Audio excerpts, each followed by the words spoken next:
Hello, everyone. We are here live on the campus of Hofstra University. I'm Kristin Thorne. We're going to be speaking with groups of young voters here about the issues in this campaign that they're concerned about, their excitement around this whole election, and the excitement here on campus. So thanks for joining us as we're streaming live on Facebook and also at ABC7NY. So we're going to go down the line, and each of the students is going to say their name, maybe what they're studying, so that way when you hear the questions, you kind of have a context of how they're answering those questions. All right, so we'll start with Neil. All right. Well, I guess it's supposed to be ladies first, but my name's Neil A. Caruso. Kristin, great to see you today. I'm a senior here at Hofstra, journalism major, political science, and business minors. Great. My name is Chara Satchel. I am a graduate student in my second year. I graduated in May, exciting. And I'm also in the journalism program. Great. Hi, my name is Kelly Martin. I am a sophomore here, and I'm studying journalism and global studies and political science. Great. My name's Brianna Rivers. I am a senior here, actually graduating in December. Thank you very much. I'm studying broadcast journalism with a minor in drama. Okay, great. All right, so let's start first. We've seen all the excitement here this morning. We've been live all morning here, the cheerleaders, everything. I mean, it's so great. Do you think that the excitement will actually translate into votes for younger people? That has been one of the highlights of this election, is getting young voters out. Do you think this year we may actually see that? I hope so. I mean, to be honest with you, it's all about the millennial turnout. I did a piece, actually, that'll be on the website, abc7ny.com later. And basically, all about the millennial turnout is important because, Donald Trump, a lot of his supporters, you have about 93% of them, according to some recent polls, that say that they're very adamant they're going to go to the polls on November 8th no matter what. But only 80% of Clinton supporters say they're going to head to the polls. So the difference is in enthusiasm. And I think you're going to have Trump supporters, they know that every vote matters. For Hillary Clinton, they're not too enthused about her, and that's what you're seeing around here is, all right, I'm going to vote for Hillary because it's the lesser of two evils thing. So I think that if people don't turn out for Hillary, that could give Trump a win, and it may be a surprise. What do you think? I mean, for young voters, do you think that people are actually going to get out and vote? I definitely think so, and I also think we're in a time where social media is big. So there are so many, millennials who are now on Twitter, they're on Facebook, they're on Instagram, and as they're seeing, their friends and also media outlets talking more about the campaign, it's getting them more involved. So I think it'll be a big turnout. Okay. And you're going to vote, of course? Yes, I am. Okay. Yeah. All right. What do you think? I mean, this excitement, will it translate? I think it definitely will, more so than it has in past years. I think that because the two candidates are so kind of radical this time around, that it is really causing more people to pay attention. And the more people to pay attention, the more people are willing to go out into the polls and actually vote. Yeah. I mean, do your friends tell you they're going to go out and vote? Oh, definitely. This election is like no other, so they're really excited to get out there and just have their voice be heard. And I think particularly at Hofstra, there's so much going on with this debate, and schools around the world are going to see how excited the students are here, that I really think that'll translate, and other students will want to go out and vote and take part as well. I think that students, millennials, are definitely going to be watching the debate tonight. Great. So kind of the question everyone, has for people your age is the issues that matter to you. For a lot of us, it's terrorism. I wonder, is that something that concerns your generation? I think that it definitely is. I think that safety in general is a really big concern for us, and I think especially with the recent activity in New York and New Jersey, it's kind of something that's very much on people's minds. So I think it's going to also be a big part of the debate tonight. And I think that that's definitely the way that the candidates handle those type of questions is definitely going to sway voters one way or another. Okay. Yeah. What about for you? Yeah, definitely. I think so. Security has always been a big issue, and a lot of us have been, as millennials growing up and things and seeing here in the nation, in America, and then also international that have been going on. So I think so. What's another issue that you would like to hear about tonight? Campus. What about college costs? College tuition is out of control. That was a Bernie Sanders issue, and I want to bring Neil, terrorism. For me, I think first and foremost is national security. I think without national security, and we're seeing in a post 9/11 world, it's all too frequent. Without national security, there's we can't even worry about economics, which is supposed to be the number one issue in any campaign. It's really national security and the economy are the top two issues. But you bring up college tuition. Everyone cares about that on campus. But how do you go about that, and how do you make sure that people get education, but at the same time we're not charging people, we're not raising taxes on people who shouldn't be paying other people's tuition. And people are very adamant about that issue here on college campus, but I don't think that's a big national issue. Right. Okay. All right. What about for you? What matters to you? What would you like to hear them talk about tonight? Well, definitely the issue of race relations around the nation and what their plan is to kind of fix that, because I think that that's definitely an area that needs some work. And then also when it comes to privacy issues, like with tech expanding and social media becoming so vast, and especially, you know, people in my generation, we're big on social media. I want to see that we're protected, that our information isn't just being used by anyone or the government, or that anyone can't see it, that our privacy is really protected. So that's a big thing for me as well. So Bernie Sanders had so many young voters. Where have they gone now? Where do you think they're going? Are they going to go to Trump? Are they going to go to Clinton? Are they going to go to third party? Johnson? What do you think?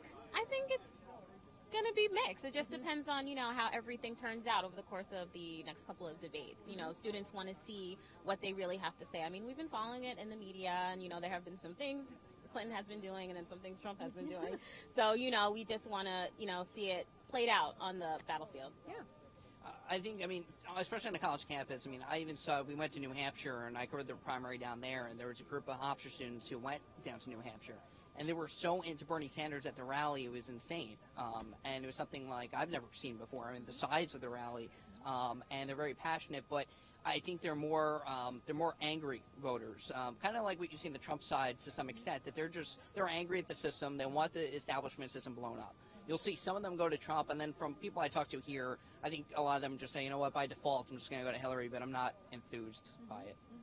Yeah, what do you think? I mean, so I'll ask the question. You don't have to tell me who you're voting for, but how are young people feeling? Clinton, Trump, or third party? What's going on in the heads of all you guys? I think generally from what I've heard, it's been a lot of Clinton supporters around campus. I think that Donald Trump has kind of said some things that are turning us off in terms of the social issues like women's rights and race relations and stuff like that. It's kind of turning us away from it, because I think social issues is another big thing that millennials are looking for. And I think I have heard some people are going third party, but I think for the most part, especially because of Bernie Sanders' big push when he endorsed Clinton, and he said, like, don't write me in, just vote for Clinton. I think that a lot of people are kind of listening to him and going towards the Democratic side. Okay, what do you think? What are you hearing from your friends? Well, I did a piece last semester during the primaries where I went around and talked to a bunch of college students all over Long Island, asking them, you know, who are you voting for? And it was Bernie, Bernie, Bernie, Bernie. And they were sad to see him go. So I think now it's, just as Neil said, they're kind of turning towards Hillary as a default, but they're not enthused about it. I do see more millennials going out and voting for Hillary. I do hear more support even around our campus for Hillary, but they're not completely sold because they're not enthused about it. So it could sway a different way. Right, which what makes this debate so exciting today and why everyone's watching. Do we have any questions from Facebook Live? Any interesting ones? There is one question about Hillary Clinton. Yes. And her track record, how a lot of people feel about the trust issue that's come up. Okay. All right. Okay. The trust issue. Okay, so we have some questions from Facebook Live, so thank you so much for those. Continue to do that. We'd love to answer them. So it seems that some people are asking about the trust issue with Hillary Clinton. A lot of young voters, we know, we've heard it, they said it, are going to be leaning towards her in this election, maybe because of their support of Bernie Sanders, and they figure, you know, I'm just going to go over and vote for her, or because they value her as a candidate. The trust issue has come up. The Benghazi issue, there's a lot of, that's been in the polls that people don't trust her. That word trust we keep hearing over and over. How are young people dealing with that issue, Neil? Yeah, people don't trust Hillary Clinton. They don't trust both of them, young people. But for the most part, Hillary Clinton, they understand that, you know, she destabilized Middle East. She caused a lot of issues there, led to, you know, Trump says she's the co-founder of ISIS. I mean, that's a little bit of a stretch. But if you look at it, I mean, her policies led to negative effects in the Middle East. And then the emails, she used a, bleach bit to, wipe away her emails. And she comes across very rehearsed. She comes across as a compulsive liar. She's been proven to lie, and there's a lot of questions whether, she should be charged for perjury right now. And then she takes money for the Clinton Foundation. There's a big pay-for-play questions. I mean, she takes money from Saudi Arabia, Kuwait, Qatar, the UAE, and there are concerns that, those countries who, treat women as second-class citizens, that, had a death penalty, especially Saudi Arabia has a death penalty for homosexuals, that there's a concern that she's being bought and that she's not really the champion of women's rights. And I think that's what millennials are concerned about. And, basically the overwhelming majority of the electorate, they're saying, hey, I mean, how could she claim she's a champion and take this money? And then, of course, people have issues with Trump as well. They've had, people have fact-checked his speeches and say he lies often too in a lot of these or exaggerates and things like that. So how do you guys make sense of all of this? It's hard. There's a lot going on. There's a lot that each candidate is saying and their campaigns are saying. There's a lot that the media is saying. I think that basically what we have to do is take a little bit of everything with a grain of salt from a bunch of different sources and kind of just try to put it together and talk about it and have conversations and figure out what is the best thing for this country. But I think that over time, that's definitely gotten trickier with the social media and how much exposure each candidate has. It's a lot easier for them to kind of sway their message or change their message based on how people react because it's so instant back and forth. Let me ask you a question. I mean, we talk a lot about what the candidates are going to say. What is the type of demeanor you want to see, right? I'm very into looking at body language, TV, and that's what's so great about these debates is you see there's a whole other thing going on, right, when you're watching them. What type of demeanor of a candidate are you looking for? Well, I think it's different for each candidate, kind of what they have to do. With Hillary, I feel like she has to give off a kind of more approachable vibe than she normally does, because sometimes she can be a little bit too serious, and that kind of turns people off and makes her not seem as approachable or likable or not. She feels like your mother?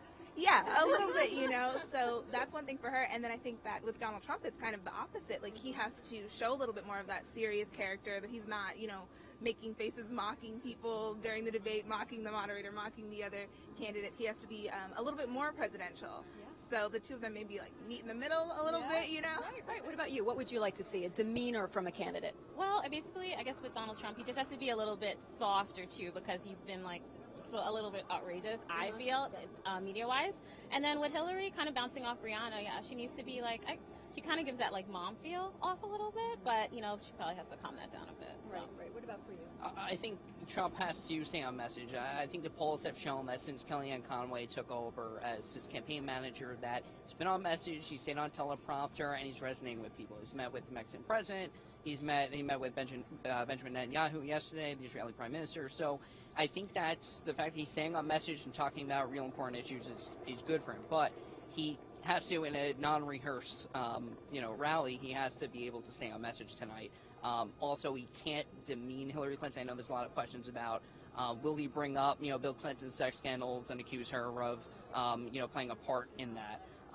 In discouragement of these women. I think he has to be careful to toe that line because he's going to be called a sexist if he does that. So, and that's pretty much every liberal kind of calls conservative sexist, racist, homophobic. It's the generic thing. So they'll be able to accuse him of that if he goes that way. As far as Hillary goes, she just has to sound more human. I think she comes across like a robot sometimes, and if she shows more personality, she'll come across better. So I guess everyone's watching tonight. What are your plans for tonight? What are you doing? I'm actually going to one of the debate watch parties on campus. They have a bunch of different ones based on different issues and based on different things that people are concerned about. And so I'm definitely going to be going to one of those and kind of getting the feel of the rest of the campus, how everyone else is reacting, and really paying attention to what each of the candidates are saying. Mm-hmm. What about for you? What are you doing tonight? I'm going to be watching the debate. I'm not sure which party yet because there are 10 parties going. It's party time on campus. It is awesome. So I'm going to find a spot, watch the debate, pay close attention because we've been waiting for this. Yeah, this is so exciting. I mean, I can't tell you the last time when I was in college, we just did not have an election like this. We never would have thought to sit with young people and talk to them about this, in the past elections. So it's just really exciting. For you, tell me about campus, everything people have been up all night, right? They've been up all night. Yes. And it's great because there are so many different outlets here. Mm-hmm. So there are so many students who are just coming out, everybody's being interviewed. So they're getting in the spirit, and it's just been great for the last couple hours. Yeah. What about for you? What are you doing tonight? It's the Super Bowl of politics, so you're going to be in front of the TV. I'm working for Eyewitness. Chicken wings, popcorn. You know what? Maybe I'll get Sade and 21. I don't know. I turned 21 in November. Okay, all right. So nothing for no you alcohol, yet. but I'll be with Sade and Bill tonight, so maybe I'll get them some hot wings. I don't know. there we go. Let's ask Sade and Bill if they want. I know. Very good. Well, I thank you so much for joining us, and really, and it's so nice to have Hofstra in the limelight. I mean, you think about all the people that are going to be watching. So, but it looks beautiful. It's a beautiful day. So thank you so much for joining us and hearing from young voters. And thank you guys. Awesome. Really great conversation. Intelligent. It was really good conversation. So thank you so much. We will have so much content today on Facebook, on all of our pages, my page, everyone's pages. We're going to be here all day. Be sure to keep checking ABC7NY for any updates. And thank you again for joining us.